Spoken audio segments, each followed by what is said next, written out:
Listen to these 3 things to lose body fat. Stay tuned. Hello everybody, this is NoBSNutirition or Drake. So far, today we're going to talk about 3 ways to lose body fat. These videos I talk about topics 1 all the way to 6 things about that topic. I usually do videos that has like 5 steps, 2 steps, something like that. And I just want to give a disclaimer that it's not just 3 ways, it's multiple ways, but these 3 ways are proven fact and most likely will help you throughout your fitness journey. So I'm going to get right into it. Before that though, like and subscribe because it helps me to promote my videos out there. So you help other people to see my content, and therefore it will probably help them, the information I give, help them on their fitness journey. So if this information is useful in any way or shape or form, please like and subscribe. If you don't want to do that, comment below. Thank you. Stay tuned. So focus on sleep. Pretty much focus on sleep, and I have some tips and tricks to focus on sleep. Everybody who's trying to lose body fat, you have to focus sleep. Sleep is actually the most important thing to this, like anything, to build muscle, lose body fat or anything. But the reason why sleep is important because of hormones. Without any good hormone production, without setting the body to produce muscle mass or lose body fat, you're not letting the body to rest. That's the only time the body actually rests. So if you're getting 6 hours to 5 hours of sleep, your body is not regulating hormones. We call that hormone imbalances. And if your hormones are fucked up, like, you're not gonna lose as much body fat that you want to lose. This can cause so much problems like losing more muscle mass, so therefore you have a higher body fat percentage. It could cause overtraining because, well, you didn't have enough sleep, so your body is not well rested to actually recover, and instead is not even healing, it's just degressing in weight or just in general. So you really need to focus on sleep. Okay, what sleep should I focus on? So it's total sleep, so it's just REM sleep and non-REM sleep. Non-REM sleep is just deep sleep. REM sleep is just total hours of, like, light sleep or just sleeping. I would say focus on about 1 hour and 30 minutes all the way to 2 hours of deep sleep. For most people who focus on their sleep could get about 1 hour and 40 to 2 hours of deep sleep. For your total sleep, it's going to probably be around like 6:30, 6:40, depending on your deep sleep. You don't want to get low deep sleep because therefore your sleep, even though you sleep, quantity is good, your quality is not the best.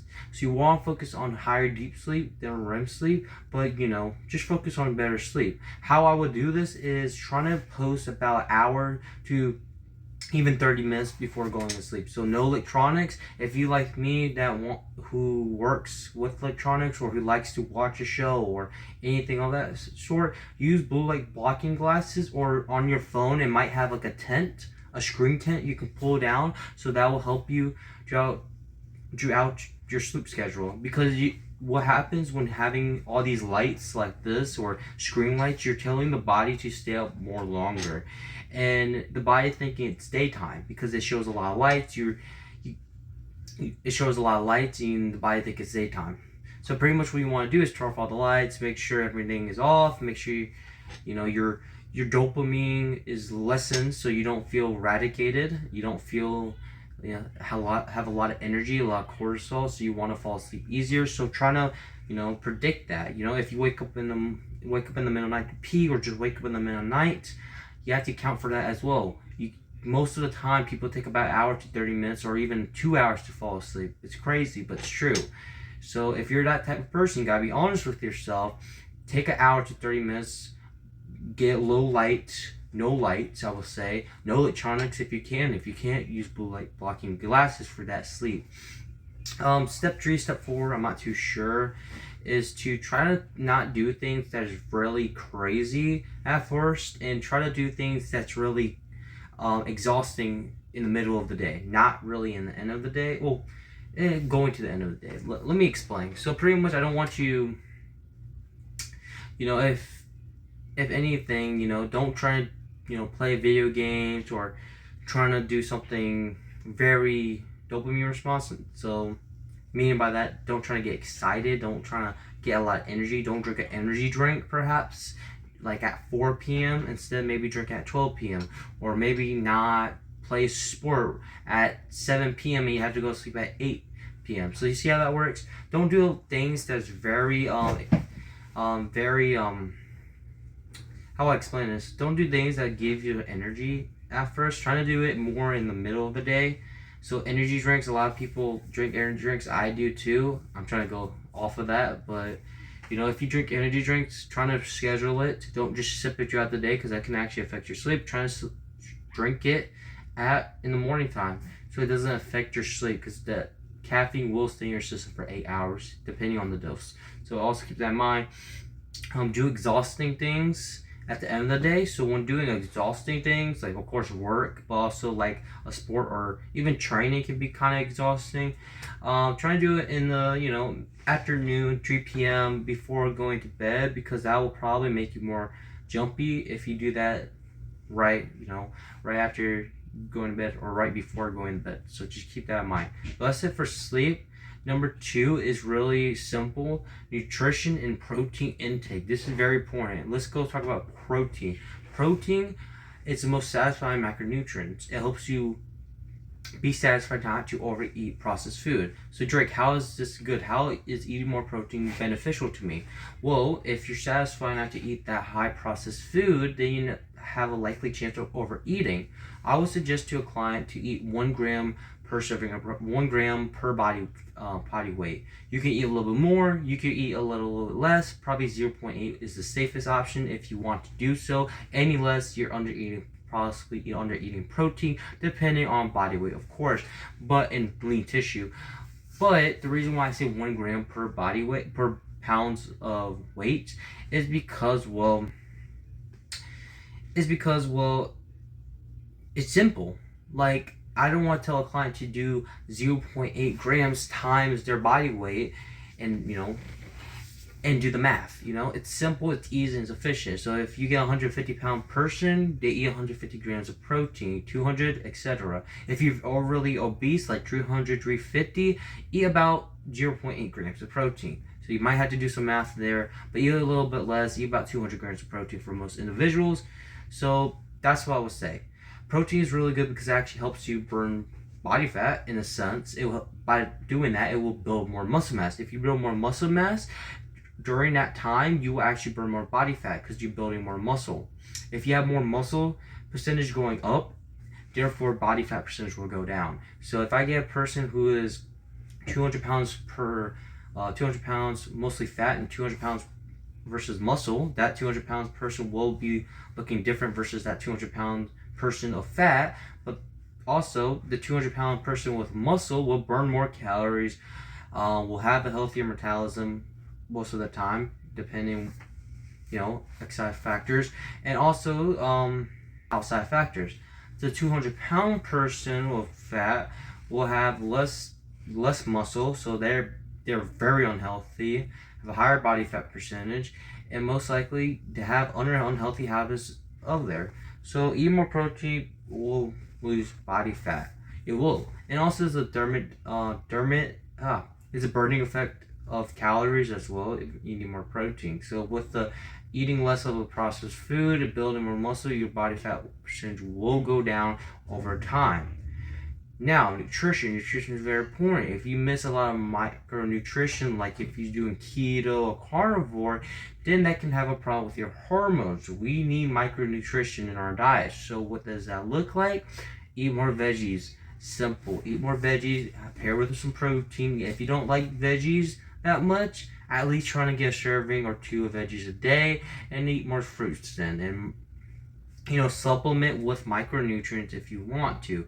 But the whole thing we're trying to do is eat more protein and whole foods from your diet than eating more processed food. That will really damage your health over time and not get the results that you want. People this is kind of sidetracked, but people like to show us like, oh, I have improved my blood markers by eating only processed food on a diet, on a cut to lose body fat, right? You see these articles and stuff, which is, yeah, you will lose. When you lose weight, your blood pressure and your blood markers will go up. But the problem is that if they're not getting the protein intake, funny to say, ironically, if they're not getting the protein intake, because processed food doesn't have a lot of protein, it's very manufactured to not have a lot of protein, so you can overeat, become obese, and become unhealthy, so they can make money, is that they didn't account for the muscle loss. If I get a client who lost 30 pounds, but mostly muscle, let's say 20 of it is muscle, they're fatter than before because of the fact their muscle is lost and their body fat percentage is higher because the muscle is not fat. Body fat percentage is actually higher. I can make an argument if they just keep the 30 pounds, they'll be healthier than before because they have the muscle mass to protect from the fat, the negatives of fat gain or negatives of fat tissue. So that my point is they didn't account for that in the studies. That's a little sidetrack, but they didn't account for it in the studies. So actually those people who lost all that weight, good for them, I guess, but they're actually fatter than before if they didn't account for protein intake. And nobody's getting high protein intake if they eat for, like, let's say 3,000 calories of processed shit like McDonald's and stuff. It's not happening. You might getting 60 to even 80 grams of protein, but that is nothing. So my point is that study's bullshit. Don't believe everything on the internet. Yes, you will lose blood markers, but it doesn't mean you're healthier. So just keep that in mind. Have a good nutritious diet and eat more protein. That's the most important thing. And the second most important thing is listen to these people. So this is the next topic, number 3. Having a good training program and listen to these people. MindPump, Starting Strength, and so one more. MindPump, Starting Strength, and Alex Bramosi, if I'm correct. Alex Bramosi. So the pictures are right there.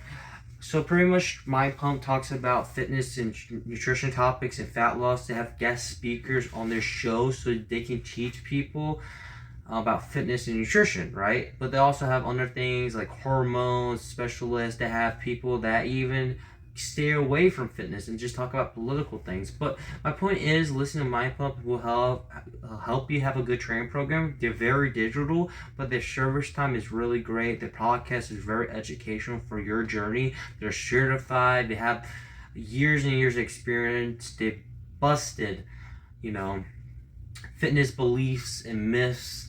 They're the best people to watch. The second person is Starting Strength. Starting Strength is amazing, but Starting Strength do their own training programming online. It's for free.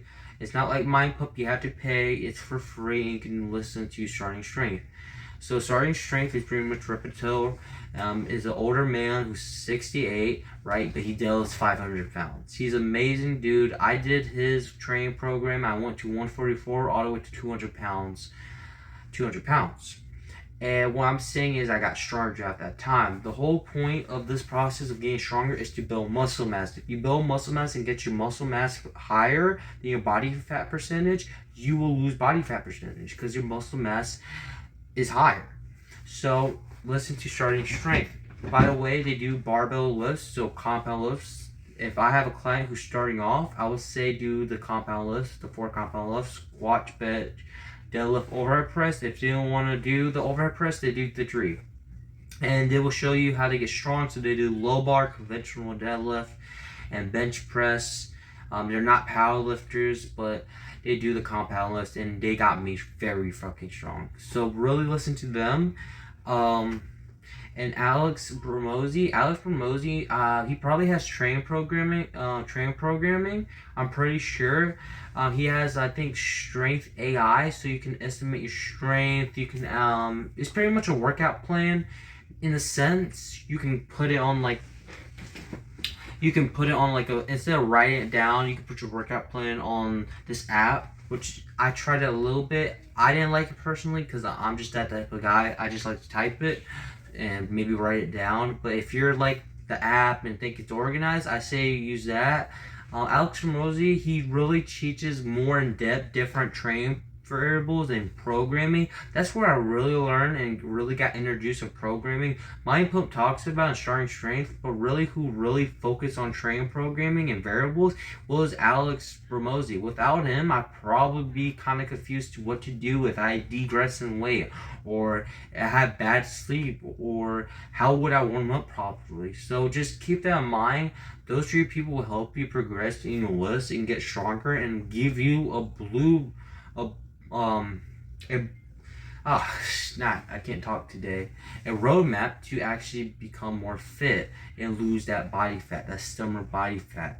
But this is just a quick summary of what we listened to. So listen to MindPump Starting Strength and Alex Ramosi, but also eat more protein intake. If you eat more protein intake, 1 gram per body weight, or 1 gram per tissue if you can't do that, but 1 gram per body weight. If you're obese, eat 200 grams or even less, like 200 to 150, something like that. If you're like 300 pounds, 350, but my point is, eat more protein intake. Building more muscle will increase that muscle leanness and then therefore losing that stubborn body fat. I'm confident to say that. And focus on sleep. Sleep is the most important thing. I don't care how many supplements you're taking. I don't care if your nutrition is right, everything is right. If your sleep is not right, you can say goodbye to that. I don't even care if you take TRT. If your sleep is not right, you can say goodbye to the muscle gain. You can say goodbye to the fat loss. Sleep is very important. Sleep is the major trick. If you're a nurse or if you're an office worker that works night shifts, sorry, but if you want to see goals, you have to focus on sleep. If you can't sleep properly for 7 hours, trying to take a supplement that will probably help, or try to make sure you're not you don't have a nutrient deficiency. Try and take naps throughout the day if you can, but even then that could be hard, especially if you have kids. So really you have to prioritize sleep. Like I said, make sure the lights are dim, make sure you have your phone off, or if it's on, use blue light blocking glasses, or use your phone screen to dim the light. That's really it for sleep. Trying to estimate higher than before. So if you know you're gonna stay up, or if you know if it's gonna take you an hour or 30 minutes to fall asleep, trying to sleep at 9 o'clock. Because reality, you're not gonna get 9 hours of sleep. You're gonna get 8 hours of sleep. For most people, say, I think I get 8 hours of sleep, but they really get 7 to 6 hours of sleep, because they didn't account for the time of laying in bed. They didn't account for the time of waking up throughout the night. Even the small things, just scrolling on your phone at 3 a.m. I'm not trying to call people out, but that's true. That was me at a certain point, scrolling on my phone at 3 a.m. That's not sleep, So just keep that in mind, okay? But this is really it for NoBSNutirition or Drake podcast 37 of just losing body fat, man. I was at 250 pounds before in my life, and I got down to 144, all the way to 200 pounds again. So if I can do it, you guys can do it with the right information. So listen to those people, link in the description below. If you want to show that you're watching, or if you think this content is very valuable, please share this with your friends and family, trying to help them out with their fitness journey. If you don't want to comment, subscribe, please. It helps me out, helps the algorithm, and you're doing it for a good cause for people that needs this information, in my opinion. So thank you, goodbye. And this is the after video. I didn't left just yet, but I wanted to say I'm a certified personal trainer, pretty much. It's kind of crazy, but there's my little badge. Pretty much I am technically certified, but I'll be honest, I did the non-proctor NASM exam, so I am not fully necessarily certified. The non-proctor exam, they give you a test so you can use open book. So it's an open book test, so it's not accredited by this company. I kind of forgot. So technically I have my certification, it's just not accredited by that company, and it's open book. But eventually I'm gonna get really certified, but until then, before, I had to get CPR certified first, but then I take the real test, the real test that actually matters, But I just want to say I'm certified. So just joining out there. Thank you guys. Goodbye.